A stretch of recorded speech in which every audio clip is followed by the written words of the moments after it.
लेकिन इसके बावजूद आप लोग जो हैं यहाँ पे खड़े हैं। तो ये जो हम सब की यहाँ पे मौजूदगी है, इसका मकसद सिर्फ ये पैगाम देना है अपने फ़लस्तीनी भाइयों को कि हम आपके लिए बहुत ज़्यादा तो कुछ नहीं कर सकते, लेकिन कम से कम हम इस मुश्किल घड़ी में आपके साथ इज़हार यकजहती ज़रूर कर रहे हैं। मैंने पिछले कई महीने में बहुत से गज़ा के मुतासरीन के लिए जो मार्च हुए, फ़लस्तीनी भाइयों के हक़ में सेमिनार्स हुए, वहाँ पे मैंने बहुत से लोगों की तकरीरें सुनी हैं और बहुत सी करारदादें पास की जाती हैं, हुकूमत से बहुत से मुतालबात किए जाते हैं, लेकिन अभी तक हम अपने जो आम पाकिस्तानी भाई बहन हैं उनको ये बावर कराने में अभी तक हम कामयाब नहीं हो सके कि हम अगर चाहें भी कुछ करना, अगर हम अपने डॉक्टर वहाँ पे भेजना चाहें भी, अगर हम इमदादी कामों के लिए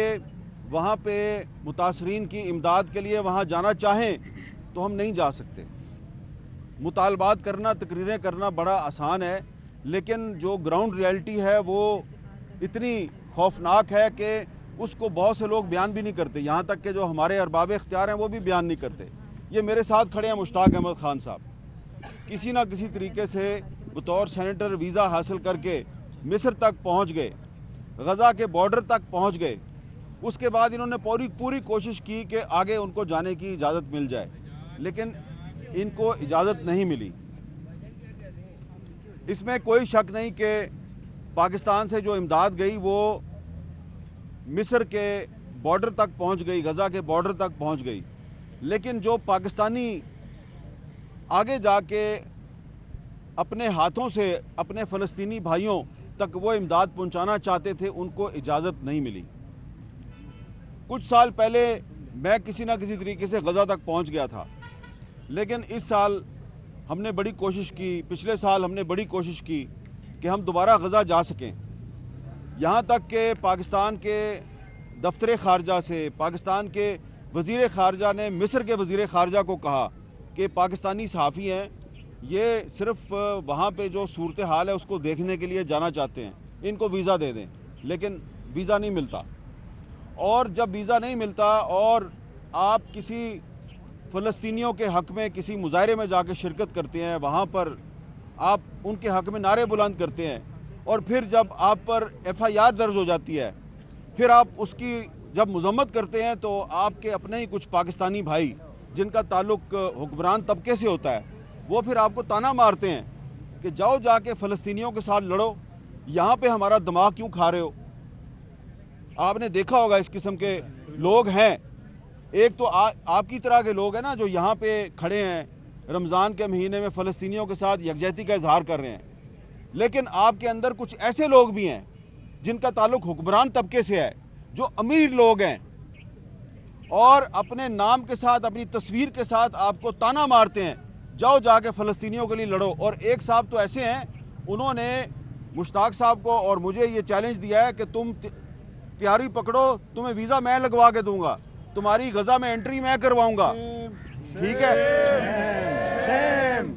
तो मुश्ताक साहब ने भी और मैंने भी, हमने कहा 100 बिस्मिल्लाह, हम तैयार हैं, आपकी मेहरबानी, आप हमारा वीज़ा लगवाएं और हमें गज़ा में एंट्री भी दिलवाएं। उसके बाद फिर हम आपको ये नहीं कहेंगे कि हमने वापस आना है, ठीक है। आप यहाँ पे जितने भी लोग खड़े हैं सब तैयार हैं, सब तैयार हैं, सब तैयार हैं, सब तैयार हैं। अच्छा, तो 4000 डॉक्टर अमेरिका का जो यार है, गद्दार है, गद्दार है, इसराइल का जो यार है, गद्दार है, गद्दार है, रूस का जो यार है, गद्दार है, गद्दार है। पाकिस्तान का मतलब क्या? ला इलाहा इल्लल्लाह, फलस्तीनियों से रिश्ता क्या? ला इलाहा इल्लल्लाह, अबू बैदा से रिश्ता क्या? ला इलाहा इल्लल्लाह, मदद से रिश्ता क्या? ला इलाहा इल्लल्लाह। नारे तकबीर! तो ये जो आपने नारे लगाए हैं अभी, ये नारे जो हैं ये सिर्फ इसराइलियों के दिल पे बोझ नहीं बनते, सिर्फ ये इसराइलियों के दिल में कांटा बन के नहीं चुभते। कुछ पाकिस्तान में भी ऐसे लोग हैं, पाकिस्तान में भी ऐसे लोग हैं जो कोई तो खुल के सामने आता है, कोई खुल के सामने नहीं आता। जो खुल के सामने नहीं आते, जो खुल के सामने नहीं आते वो ज्यादा खतरनाक लोग हैं, वो मुनाफिकीन हैं, वो मुनाफिकीन हैं। यार है सिहोनियों के जो यार है। लेकिन यहूदियों का एक इलाज। एक मिनट भाईजान, नारे जरूर लगाएं, लेकिन अब बुरा ना मनाइएगा, मैं कुछ तलख बातें भी करता हूं। ये जब हमारी बहन और ये हमारा भाई जो है, और हम आप में से बहुत से लोग, आपने चंद दिन पहले इधर मुजाहरा किया, उसके बाद जब इन पर FIR दर्ज हो गई दफ़ा 144 की खिलाफ वर्जी की, तो उसके बाद तो चाहिए था कि आज यहाँ पे बहुत बड़ी तादाद में हज़ारों का मजमा होता कि पाकिस्तान का दारुल हुकूमत जिसका नाम इस्लामाबाद है, इस्लाम के नाम पर आबाद किया है। इस्लाम कहता है कि तमाम कलमा गो मुसलमान आपस में भाई भाई हैं। तो कुछ पाकिस्तानी भाई बहनों ने इस्लामाबाद में इस्लाम के नाम पर आबाद शहर में फ़लस्तीनियों के हक में आवाज़ बुलंद की, उन पर आपने मुकदमा दर्ज कर दिया। किसने दर्ज किया? इस्लामाबाद पुलिस ने।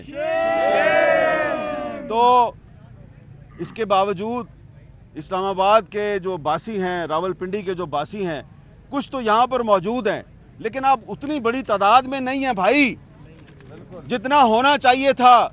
मैं भी अपने घर से अकेला ही आ गया, आप भी अपने घर से 1 या 2 आए, सारे तो आप भी नहीं ना आए। तो अपने दिल पे हाथ रख के हमें अपने भी गिरेबान में झांकना चाहिए। नारे लगाना बड़ा आसान है, लेकिन अपने घर वालों को इस कॉज के लिए घर से बाहर निकालना, ये असल काम है। आप कुछ ना करें, फ़लस्तीनियों को इमदाद ना भिजवाएं, वहाँ जाके जहाद ना करें, लेकिन कम अज़ कम उनके लिए घर से तो निकलें। अपने शहर में अपने घर से निकल के डी चौक तक तो आएँ। और क्यों नहीं आते कि कहीं मुकदमा दर्ज ना हो जाए, कहीं जनाब पुलिस लाठी चार्ज ना कर दे।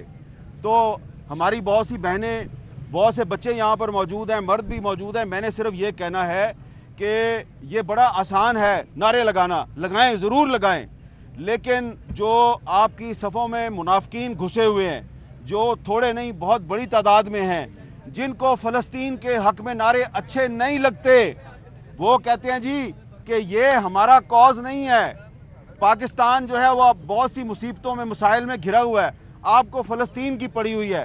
तो उनको सिर्फ ये कहना है कि ये पाकिस्तान इस्लाम के नाम पे बना है। और तुमने थोड़े दिन पहले जो यौम पाकिस्तान मनाया 23 मार्च, जो 23 मार्च 1940 को जो करारदादें पास हुई थी, उसमें फ़लस्तीन की करारदाद भी मौजूद थी।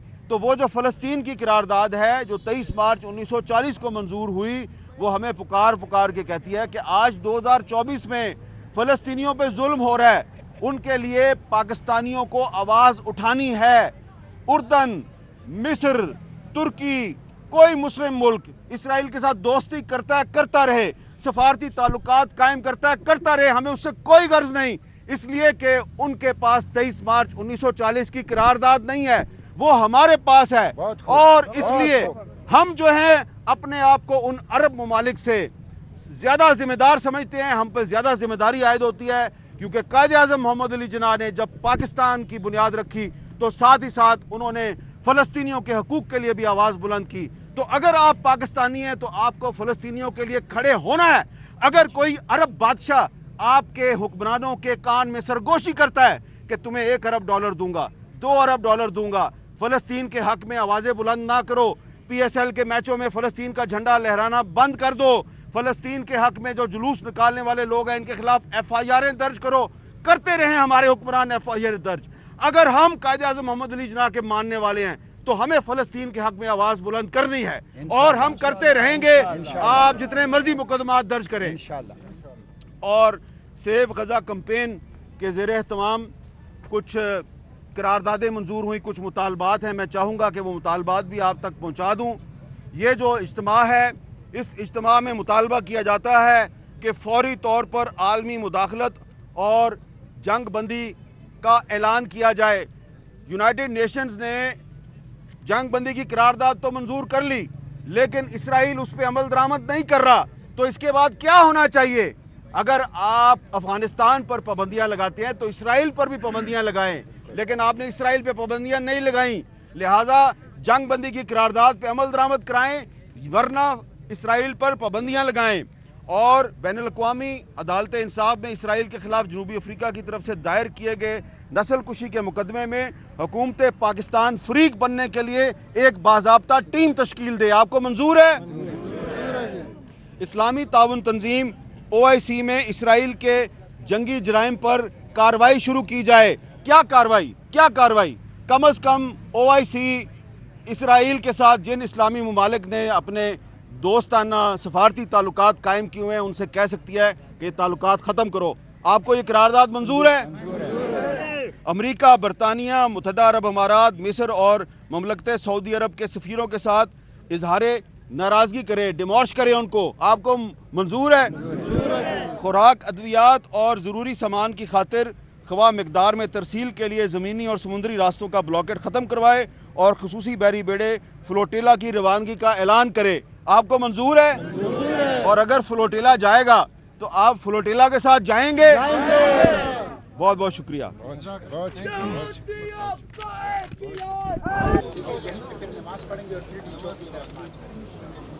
अभी हम